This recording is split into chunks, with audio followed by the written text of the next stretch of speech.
who's watched me over the years knows that I'm obsessed with Hydrolyte. In my opinion, the best oral rehydration product on the market. I literally use it every day. My family uses it. When I had COVID, I'm telling you, Hydrolyte contributed to my recovery, kept me hydrated.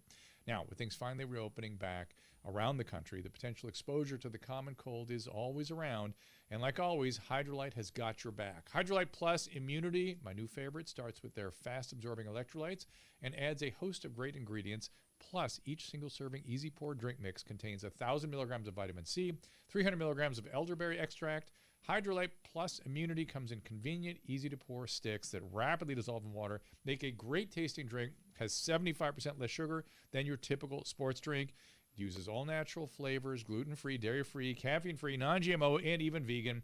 Hydrolyte Plus Immunity is also now available in ready-to-drink bottles at the Walmart next to the pharmacy, or as always, you can find it by visiting hydrolyte.com/Dr. Drew. Again, that is HYDRALYTE.com/DRDREW. Be sure to use the code Dr. Drew 25 for a special discount. Hey everyone, it's a dose of Dr. Drew. It is, and my special guest is Dr. Lisa Strohman. Dr. Strohman is not just a psychologist, she's also an attorney. She is the brains behind the Digital Citizens Academy, dcakids.org. Lisa, is still the tag, is that right? Yes, it is. There it gets you there. And we have a few minutes with her, lucky enough today, and I appreciate you joining us. We also are live on Clubhouse, and people there can raise their hand, and I'll give them a chance to ask you questions after we're done chatting a little bit on our own. And again, for the Clubhouse folks, understand you will be streaming on, we're at YouTube today. We're out of YouTube jail for the moment. Facebook, Twitch, Rumble. We're in Rumble today too? No. Okay. And what did I leave? Twitter. Wednesday we do Rumble. Fair enough. So Lisa, every time I talk to you these days, I get more and more freaked out. So what do you got to freak me out these days?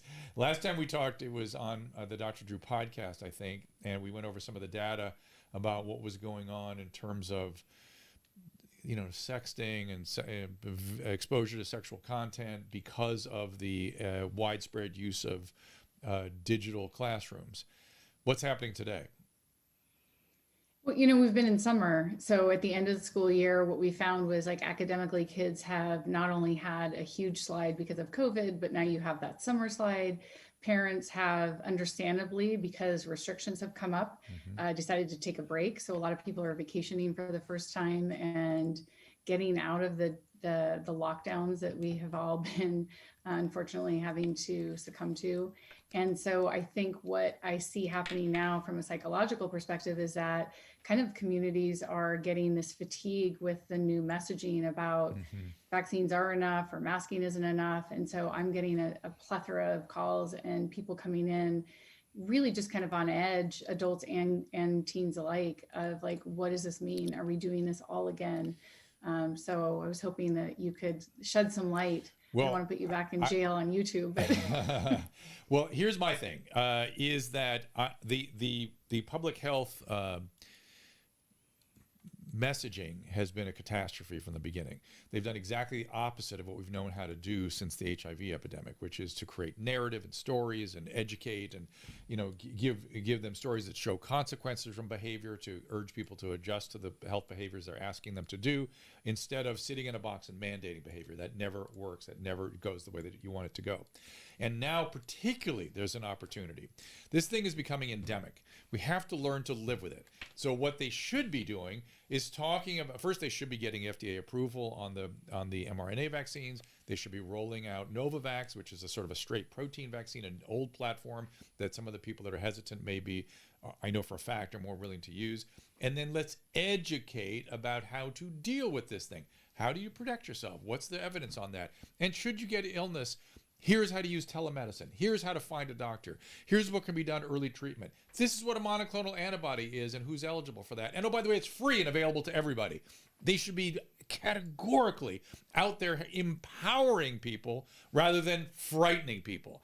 Is there a worse psychological construct than inducing fear and helplessness, Lisa Strohman?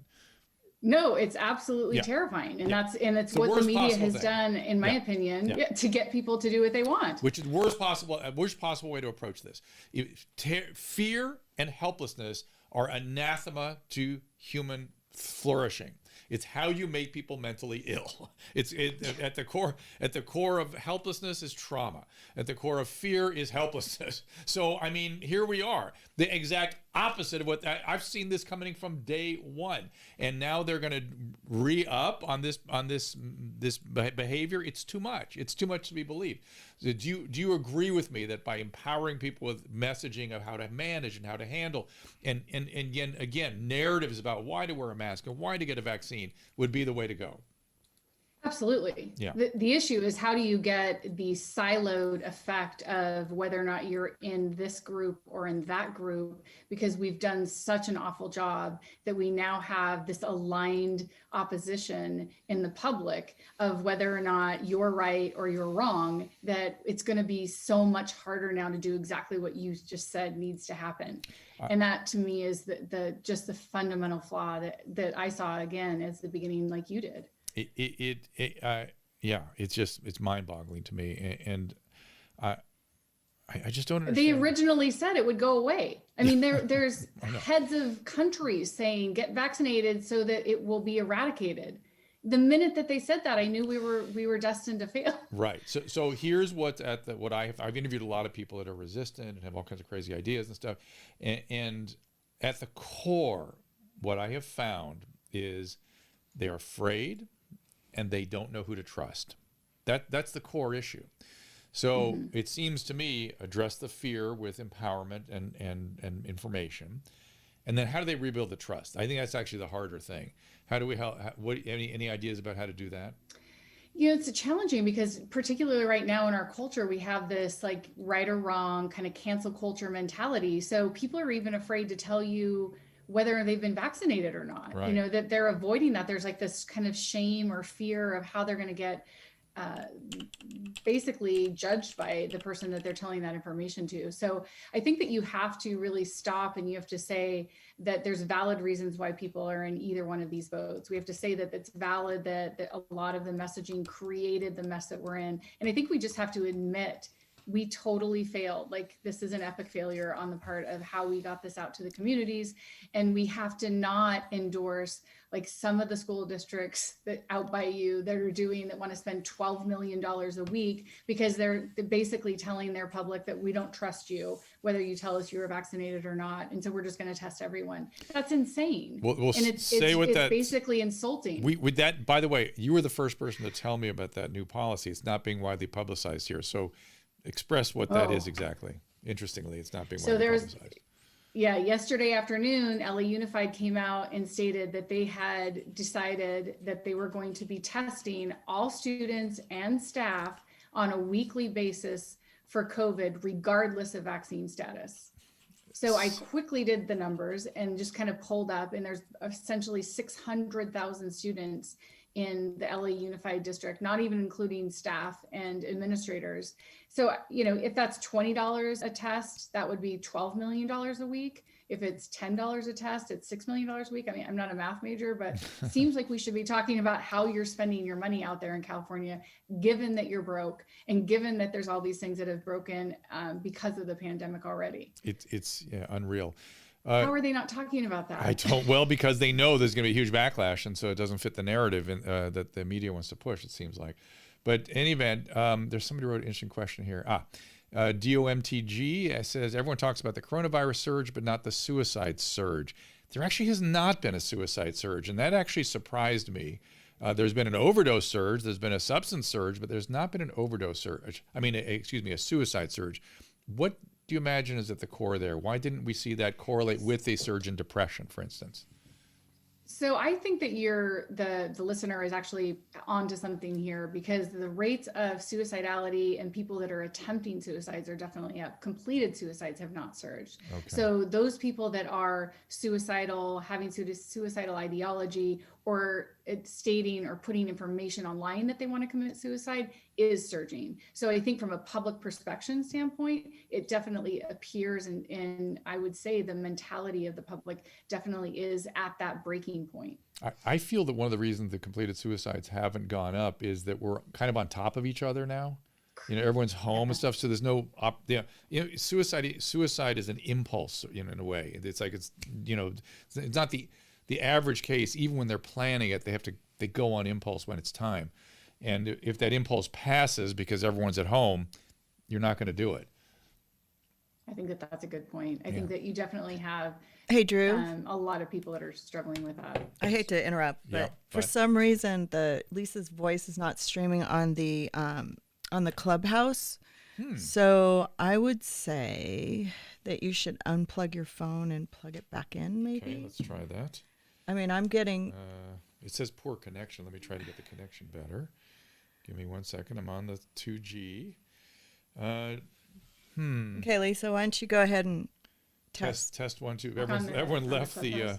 everyone left the Clubhouse because they couldn't hear you. It's interesting. Okay, They're tired of me, believe me. Susan, can you wait, hold on a second. go I ahead didn't and put it on my Clubhouse. give it a test 1 2 3, Lisa? 1, 2, 3. Okay, yeah, it's not going through. So So let's stop. Let's close the Clubhouse. Okay, so Clubhouse, I apologize. We're going to have to end Bye, the Clubhouse. room. Go over to. Lisa and I here. have plenty to talk about without questions, so it's fine. Let's people go to have left anyway. drdrew.tv and get the link to the live feed today. We just won't be able to take questions. We can start it up again and take questions at the end. Okay, there you go. We're ending the room. Okay. I got enough Sorry to talk about to that. Lisa about. I don't need questions anyway, so it's fine. Yes, you all can hear her on the stream. That's so weird, It's I just don't- Clubhouse for some reason did not pick her up. So review for me again, if you wouldn't mind, some of the data we were talking about last time we talked about what was happening as a result of all those screens kids were sitting in front of. Yeah, so the report that came out end of May was the one that we talked about last time through Gaggle, and they're an online safety program that monitors what school systems are using for their students. So if it's Google or Microsoft Teams or whatever it is, they monitor it. So we saw in the elementary school ages that the amount of technology use and dependency obviously would have gone way up because of a pandemic. The elementary school went up 429% in terms of how much extra time those students were online. So I would expect it to go up that much. The problem that we're seeing in what some of the recent reports that haven't been published yet are those suicide notes, that they had 495 suicide notes that they found kind of in the back end. The kids were posting and putting in these like shared or like hidden folders. And then in the shared folders, they were sharing information with other kids, like the nudes and where to meet up and introducing each other to perfect strangers at other campuses. So it's, kids being kids. They don't want to be locked down in a pandemic, and they use their technology and their devices to go around the system. Hey, Susan, your mic is on, so every one of those keystrokes gets picked up. No problem. Now I can't hear you. Yeah. You can't hear me? So now Lisa No, can't hear me. can't hear you Susan, I too. think you turned my mic off instead of Susan's. Instead of yours. Nope, it didn't. Can you hear me now? Lisa? No, Lisa doesn't hear me. Oh, Very no. strange. This is a very strange. Hold on a second. Let me do something. This is a very technically weird day. So let's. Table A. And Susan would say there's a ghost in the system. Speakers. No, everything's on my computer. I just cannot hear you. Okay, hold on. That's weird. You had it there. Could you? Yeah, and you hear your own voice coming back. Okay, how's that now? How about now? You hear me now? Nope, shouldn't hear me. I didn't turn anything off. I wonder if her headphones came unplugged or something. I hear We can hear you. a siren. Oh my gosh. Siren her in. Well, let me do something else. Okay. Okay, hold on. come over here. Let me do this. Hang on 1 second, everybody. I'll read some of your. How's screen that? Can you hear us test now? Yep. Lisa, you got us? Now I can. Okay. Yep. What did you do, Susan? Ah. Should I stay on this camera? Now I can't. Oh, Now you sorry. can't again. Sorry, I muted you. You're guys. plugging something in and out. All right, I'm back. Okay. So you were talking about all the data coming out from the screens. Has that improved? Has that become publicly known? Have parents been dealing with that? Where are we with this? So we have about 5.2 million kids that are using that platform, specifically Gaggle, that I have access to. There's 1,500 school districts that are involved. Over the summer, it always gets quieter because obviously kids are on summer break. Now that the devices are starting to roll out again, now they're starting to roll in all of the students and get them assigned into it. So we'll probably in a couple months, we'll see exactly how many kids are online. And it's interesting, historically, what we see is that they'll come in and they'll start letting people know all the exciting things that happened over the summer, all of the drugs that they tried, all of the things that they got into. And that always starts an interesting school year off, kind of in the secret world of kids online. Other than is this thing, are we going to go into lockdown again? Is this thing over? What's going to happen? The helplessness. What else are you seeing clinically? Clinically, it's interesting to me, the teenagers and my younger or older kind of elementary school age kids that I do see, they don't really care about having a mask on. I worry obviously about language comprehension, behavioral cues. Are we really able to read emotions the same way? But they're kind of figuring it out. I think that the adults are the ones that are freaking out and saying, absolutely not, my kid's not going to be that kid. But again, this is how we are influencing our younger kids. They want to be together. They want to be in school. They want to be social. However we get them there is how we should get them there, in my opinion. And you're in Arizona. That's been relatively open through most of this? Yes. So our governor, I believe I read something that he passed a law that you're not even allowed to mandate masks anywhere, and absolutely not. That doesn't stop private, corporations and things from putting up signs that say, recommended masks if you're not vaccinated. There's still people that are wearing masks. So, I think that it's interesting, but we do not have any laws in Arizona that mandate masks. Is there any effect that you can see yet, although I mean in terms of development, or again the helplessness and panic that was being induced, how that is affecting them? I think we've talked before, there's more depression, more anxiety, but do you have a sort of sense of where this is going? Well, just clinically for my practice, again, like I see a subset of kids that come in and adults that come into my practice. I think that they're kind of at the position where they are feeling so isolated and so lonely and so desperate. And I think that that's really why we're seeing kind of the opening and the ability of these kids wanting to, kind of get back together however it happens. It's not ideal. Everybody wants to go back and pretend like, we can go back, no masks and be all together. I think emotionally and psychologically, that is the best course of action. But until we figure out from a medical standpoint, which is outside of my expertise, how to do it safely or how to make everybody feel comfortable with it, we have to work together in that situation. Are the teachers in Arizona being cooperative or collaborative at least? It seems like they're strictly obstructive in California. Are they sort of helping bring things back in Arizona? I'm just curious what the difference is. Yes. Yeah, so where we are, it's definitely more cohesive in terms of like the parents. There's been some issues with some districts, obviously, but for the most part, what we see is that we're working together to say what's right for the kids and how do we do that. And in Arizona, our school boards are really in charge independently of each district. And so each school board has a microcosm of kind of choice and decision making. It's not just generally all of the state of Arizona. And so that helps a little bit because then you have more voice from the kids and from the parents in each one of those districts. And I think that that's helping from a psychological perspective, letting people know that their voice matters. Yeah, it's so different than California, which is just do nothing, keep it closed, lock it down. It's very bizarre. It's so hard to understand that impulse. I wonder if you have any insight, or you, in your quiet moments, if you theorize to yourself, what's going on with some of our leaders that demand this kind of extreme authoritarian lockdown philosophy? I'm certain they believe they're doing the right thing. I don't understand the impulse to do it. I think it should be something that people just feel terrible doing, and only if they do it, they absolutely have to, and find any other way around it. We have the opposite going on in many states, where it's just they look for every opportunity to slam it down. It's weird. It's very, very strange to me. Well, to me, I think it's like a risk aversion, like a numbers issue, and there's got to be knowledge behind it. If you think about it, you get in a car and it's thousands of pounds, and we put a tiny seatbelt on, and we go 70 or 80 miles down the road. That's a projectile that could kill people, but it's routinely there's a benefit. Routinely does it. Yeah, no, that's right. Exactly right. They seem incapable of making a risk-reward analysis. It all goes one direction, which is, complete panic, lock it down. The constant, without the and seemingly no ability to change direction either. Once they make a move, they can't analyze what they've done. They can't admit when they've been wrong, and they can't go back. Well, and I think that you have to look at who the messaging is coming from. In California, you have a very strong teachers union.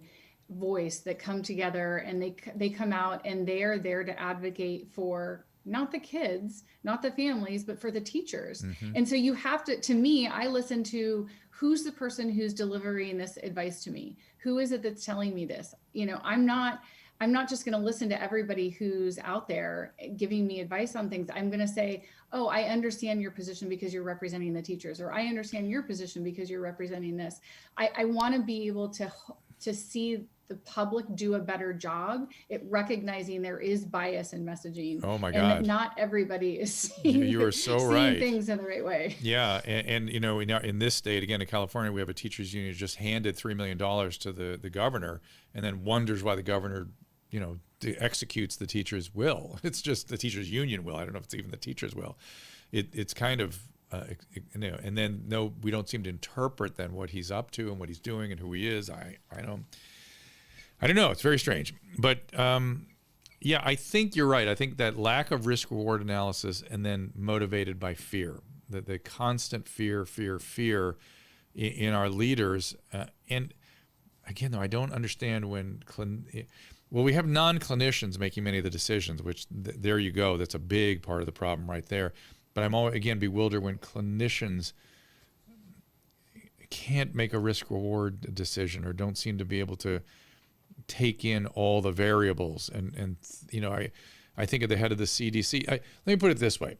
In my life as a clinician, the CDC, the NIH, the NIMH, the AMA, the FDA never had one goddamn thing to do with my decision making, other than providing me with some publications and some data. They would constantly send me information that I would use to make my decisions. They were not involved, particularly not the FDA, involved in my decisions. The FDA did determine what could be brought to market. They determined what drug companies can say about the drugs. They had nothing to do with what drugs I used or how I used them. That's my decision. In this pandemic, my profession froze in place. I don't know if your husband had this experience, and then ceded all their responsibility and all their decision-making to bureaucracies that are not set up to do that. The CDC is not set up to make clinical decisions, not set up to be working within the relationship of a doctor and a patient. They're there to provide data, and that's that, and give guidance. They are not the decision makers. They don't do risk-reward analysis, and they can't change direction. And they're bureaucrats. They're bloated and they're not in a position to do what we've asked them now to do as a nationwide profession. And it's bewildering to me why my profession has done this. Did your husband have any experience like this? He's a family practitioner. Yeah, family practitioner, functional medicine, they were really proactive with their patients. They really went in and they're like, here's what you can do, best case scenario to protect yourself. Here's some of the supplements that we know is going to give you kind of a robust response to it. Right. Here's what we know. And then they did personalized talks with their patient panels. And all of the doctors went on and made themselves available on a weekly basis and had conversations with their patients. What are your concerns about your, status as having diabetes and what the vaccine may do with that? And what do you think, what the risk reward between getting COVID or having the vaccine shot? And what does that mean for you? So they did that on a weekly basis for probably 4 months. Personalized telehealth care. They didn't wait. You mean they weren't taking their directions from the CDC or the FDA, and they didn't ask them for what they should be doing? See, so I'm going to guess that doctor group is a completely independent group, right? It's totally independent. Yeah. Yep. So what I have discovered, and much to my chagrin and amazement, most physicians in this country are employees. They're part of big systems. They are salaried employees. They are dependent on somebody, a hospital administrator, an insurance administrator, a state system, and they wait for them. They froze for fear of being an outlier or being accused of something or showing up on social media as having, God forbid, said something about vitamin D like your husband's group was doing. They did nothing except said, when people got sick, go home. I don't know if you're aware of that. I'm sure your husband's aware of it, but it was a travesty. It was awful. And I think that a lot of people got really, really sick. Some people died because they're not able from a mass media standpoint to recognize and understand that when you politicize issues, and this goes back to the psychology of how we manage these situations, we've historically managed things through vaccines. I had chickenpox as a child. My children have never had chickenpox because they are vaccinated against chickenpox. There are things that we didn't know that we could vaccinate against before that we now vaccinate against, and we don't have the levels of that disease or that virus in our system anymore. I don't understand why, whether or not it was a politicized issue or whether or not it was something because it was a global response to it. But it seems that this is a different situation than that we've ever seen before. And that's the part from my standpoint where I can only tell patients if they're coming in with psychological distress or anxiety or just total depression from the isolation of take a moment, take a breath. This is but one chapter in your life and we will get through this together. Let's talk about how you're feeling and let's talk about where you can take that and let's talk about how we can connect together because that's what people need right now. Right. Leopold on my stream here says there's an article posted from the Federation of Medical Boards advocating license revocation from physicians who aren't explicitly advocating the CDC. The CDC guidelines, thus saith the Lord. Interesting. Indeed. Well, I mean, and this is a part that I think that, it terrifies me a bit in terms of how kind of public response to things. And that's that cancel culture mentality whereby you get a big enough crew of people that want to like make a big deal about something. And all of a sudden, you can change lives on it. Is it the right thing to do? Or is it just an exercise of power that you need to do because you need to feel like you're a part of something? And that's not always the right thing to do in those situations. Right. People have seemed to have lost the ability to reason about right and wrong and can only think about fair and not fair. It's a very primitive thing. I am of this suspicion that do you agree with me that there's been a narcissistic turn in the last 30 years? Yes? Certainly. Okay, yes. so there is a clustering around the so-called cluster B personality disorders. And Leopold, I see your note about Adam. That is a fait accompli, done already, some time ago. Wait, we'll tell you later. Yeah. I have a suspicion when you look at the behavior of the sort of the predominant style that's going on right now, that we have moved off straight narcissism into histrionic. It is a superficially emotional superficiality. It's blowing in the wind from one emotion to the next. It's one trend to the next. It's fear and physical preoccupations. It's victim identifying as victim. It's many times delusional thought processes. It's unregulated hostility and rage. That's all histrionic to me. Do you think that's accurate? And is that a reaction to the circumstance? Or are we having some sort of character shift? Well, I think that people get attention, particularly online. And I've been talking about this for now, almost 12 years, 15 years, where I think that the advent of social media and cell phones and devices that give us access and make us feel like we need to be important in the world is what is shoving us into this cluster B personality type. Right. Because we all need to feel like we matter. You wrote a book on narcissism. It's an incredibly good read that everybody should read if they haven't read it. But I think that the histrionic part of it really relates to how you get attention nowadays. And if you say, I am depressed, you have a whole cohort of people that will follow you and give you advice on how to be better depressed and how to be better at your disorder. And the same thing happens in terms of like when you're feeling fearful of, potentially having like something wrong with you. And if you are in that histrionic state, there's a whole bunch of people that are going to help you be better at managing that and supporting you for that. And that attention breeds more behavior. Right. And that is simple behaviorism. And that's why I think it's happening. But I get you on the cluster B part, but do you agree with me that there's a histrionic tone to all this? And again, it might be just something amplified by the circumstance. And you've never been through this kind of a global terror before, so I don't know if that just normally happens. No one's ever really written about that to my knowledge. Or is this part of the developmental fabric that now we're into, and of course, as you say, reinforced by social media.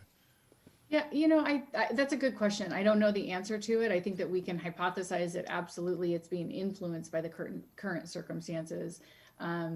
But I'm not the type of therapist. I'm definitely not people haven't seen anybody like me. I come in and I say, you need to put your big girl panties on and like move on with your day, because you're going to be fine and we're going to get through this together. And again, if it's a serious issue and, there's loss and grieving, and, I am a licensed PhD clinical psychologist. You have empathy. You actually have empathy. I got you. I do have empathy, yeah. But I also don't endorse those behaviors in my clients personally, because they're not beneficial for them long term. Yeah. But I do see a lot of them come in, and honestly, like there's a lot of people who obviously don't come back if I'm not the right person. If they want to go into therapy and have someone sit there and endorse that histrionic personality, or the emotions that they need to get validation on, I'm not your person for that.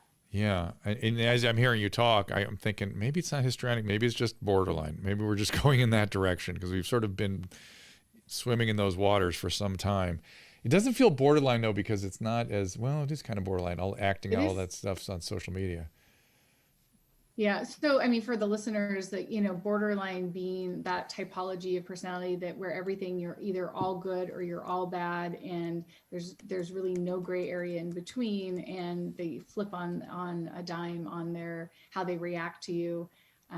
I react very poorly with those personality types. It's too unstable for me, and it's too difficult to manage as a clinician. So one of the things as clinicians we learn to do is read our reaction to people, and that informs us of the diagnosis of the patient. And I'm wondering, that feeling you get around borderlines, whether you're getting that feeling generally these days. That would be very informative, right? If you feel that way kind of all the time, that would tell me that we are getting into sort of borderline territory with our general public.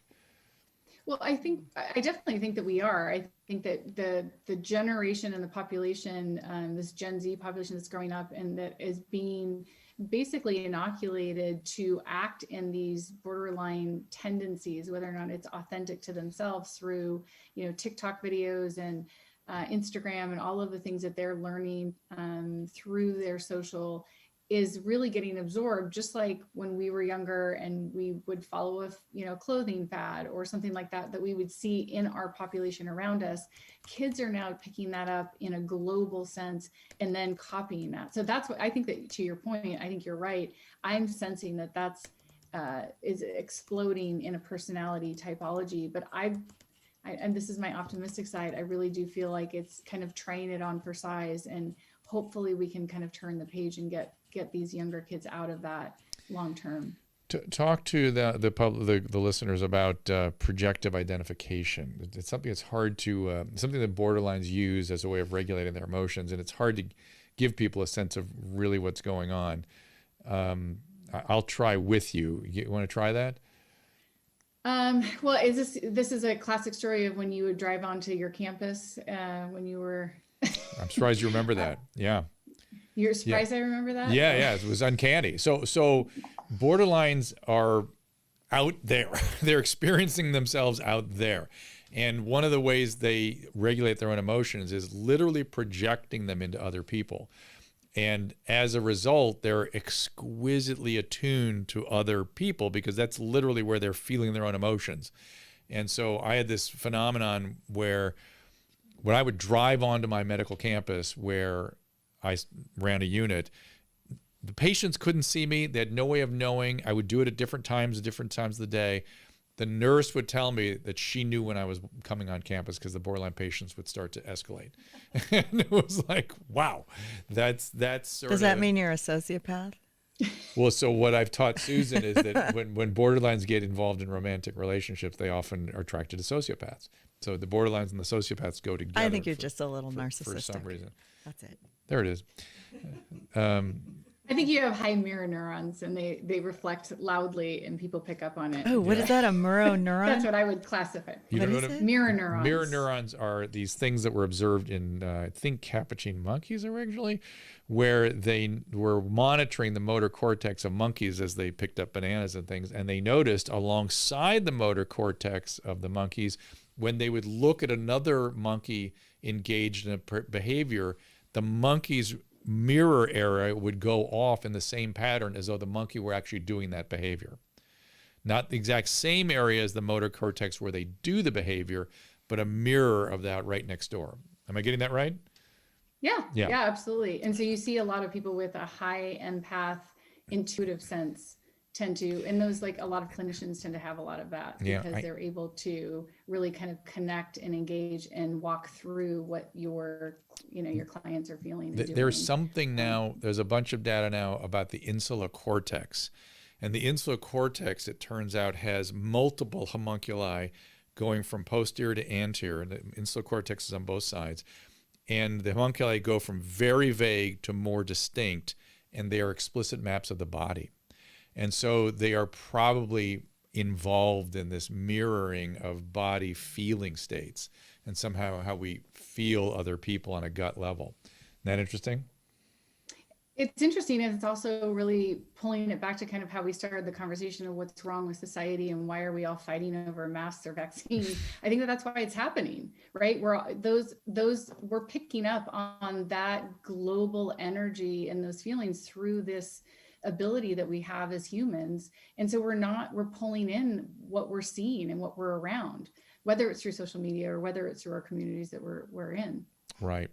So yeah, there are people that have profound empathic attunement, and this is reflected in insular cortex activity and vagal nerve activity, the socio-emotional system that Stephen Porges has worked out. We know the neurobiology of interpersonal dynamics because of Alan Shore's stuff, and we know that there's a deep and profound attunement that goes on between people that we call empathy, and we have tons of data on that. There are also people that don't experience that and don't even know what we're talking about when we talk about it. And you actually studied all that population, right? I did. Well, I worked in the FBI's profiling unit, so I was able to, I did homicidal pedophilia, so people who abduct kids, either molest or rape them and then kill them. So not a lot of empathy, a lot of sociopathic tendencies in that population, and that's kind of where I think we just got canceled on YouTube. So No okay, way. if every No way. For doing what?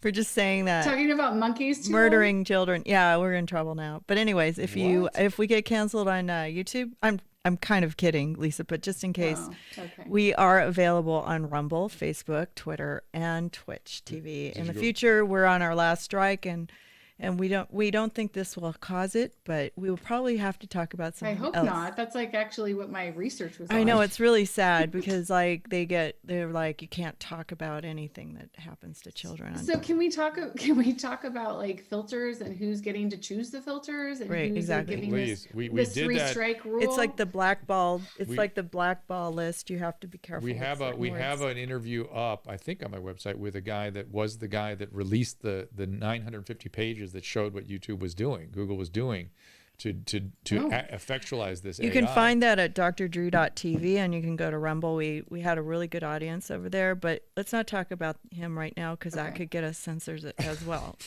We can't even use his name.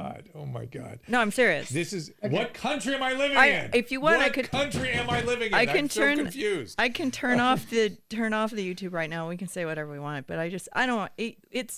This is stuff that we want have everybody to be able to be here. We're just trying to talk about like how do we help our society and how do we get ourselves out of this pandemic with the least damage possible. How about that? No, I agree. I mean, but Lisa, what you do is so important, and it's just insane. We're being monitored by somebody, and we have to be careful with a word. It isn't that you're saying what you do for a living or you've done for a living. It's just it's you an use AI that word. It's an AI thing that It's picks up an AI words. issue. It Got picks it. up words. Yeah, and you know about that stuff because you know about all the Yes, digital I stuff. do. But we've got other platforms, and if we lose YouTube, we'll just we'll see you at the other places. And we actually have See you on the other side. a lot of support from our new platform on Rumble, and we had 30,000 views as opposed to the 1,500 that we get at YouTube, because they've sort of censored they are not putting us out there anymore. So we're not bringing in new audience members. It's pretty tricky. This whole thing is pretty tricky. And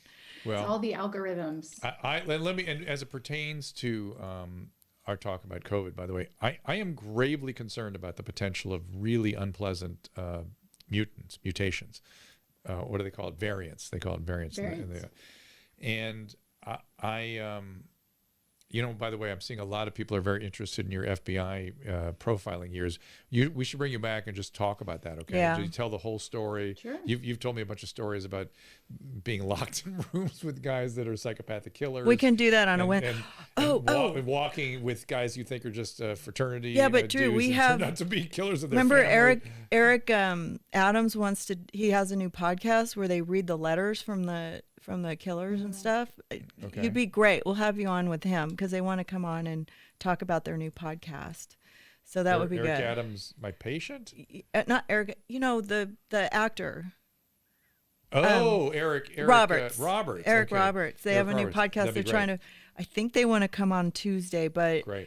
that'd be good. We'll start with the YouTube people. We'll tell them to go to it, and we'll just turn it off as soon as we start Yeah, talking about the disgusting stuff. Because people are as soon as you mentioned your FBI profiling years, the chat just lit up. No, but Lisa, you would be great. I was like, we need like a therapist or a psychologist or somebody who knows it. But you're perfect. We'll Awesome. yeah. I could talk about my the hotel serial killing cases and how I watched somebody break into my room this last weekend in less than 3 seconds when Wow. the door accidentally locked. So yeah, I can talk about all that.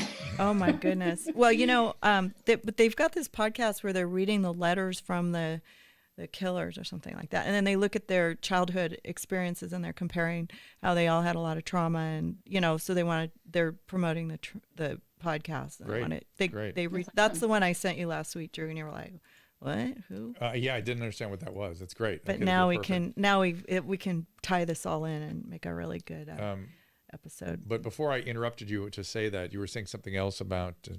I was saying I was talking about mutations and talking about variants, Variants. and that we really. I mean, I don't know if you.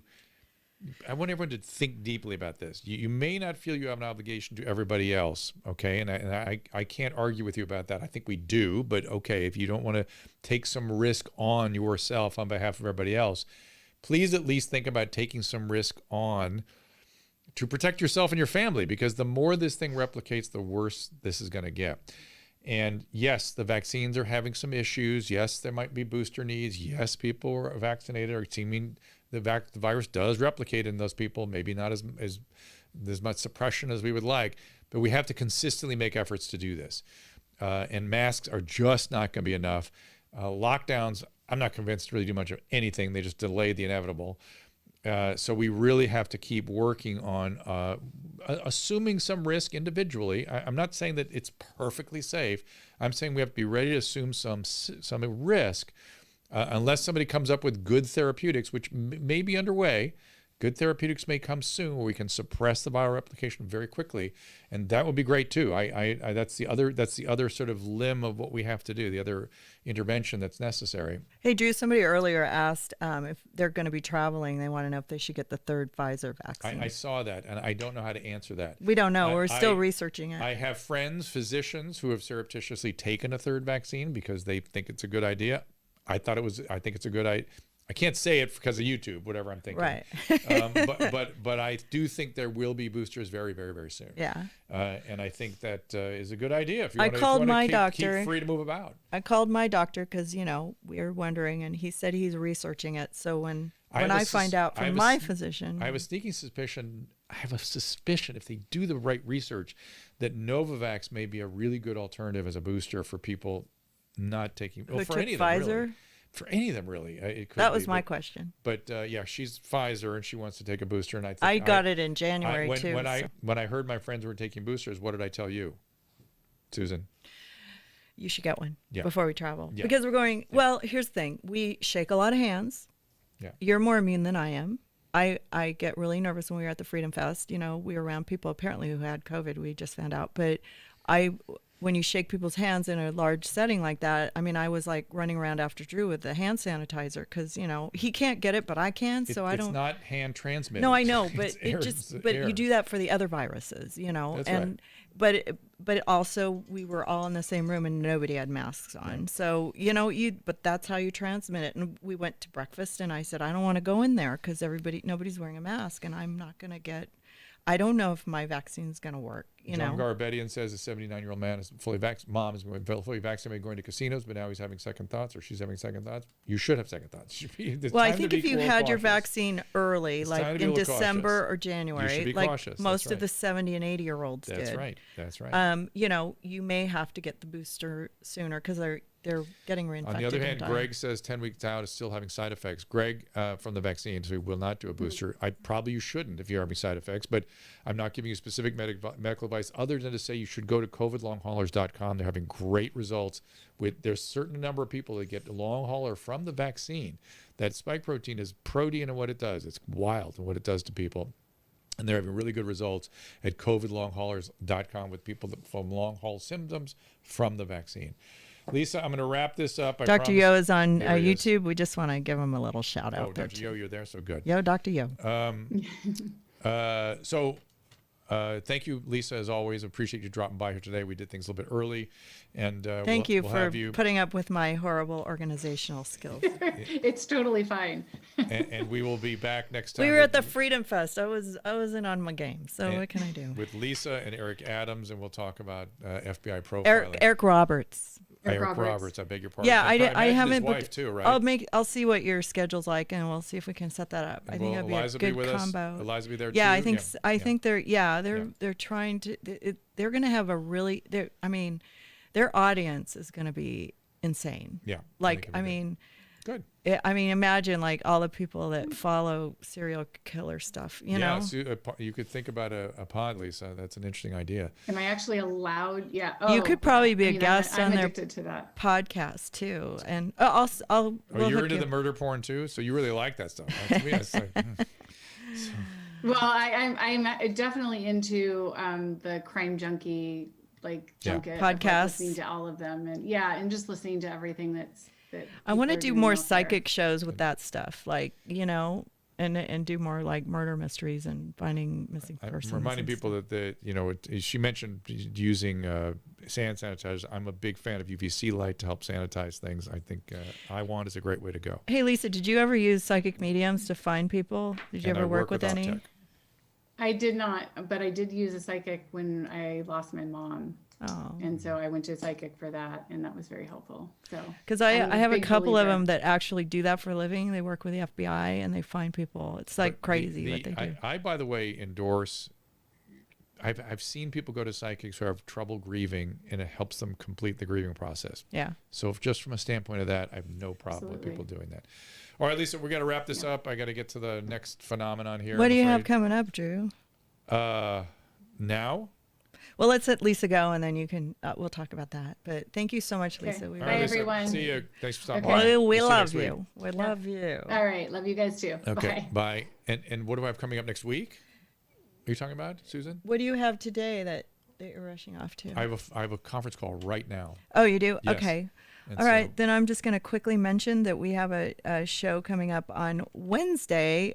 Tuesday, it may end up being Lisa Strohman and this other person, but on Wednesday, we're going to do Scott Adams. It's been a Oh, year excellent. since he's been on the Fantastic. show, and it's been almost exactly a year. I think we booked him in the first week of Wow. August a year ago. Interesting. And it's going to be an Ask Dr. Drew on Rumble. We'll probably bring him on YouTube for 5 minutes or so, and then we can dig deep as soon as we move over to Rumble. We'll be on Rumble and all those other platforms.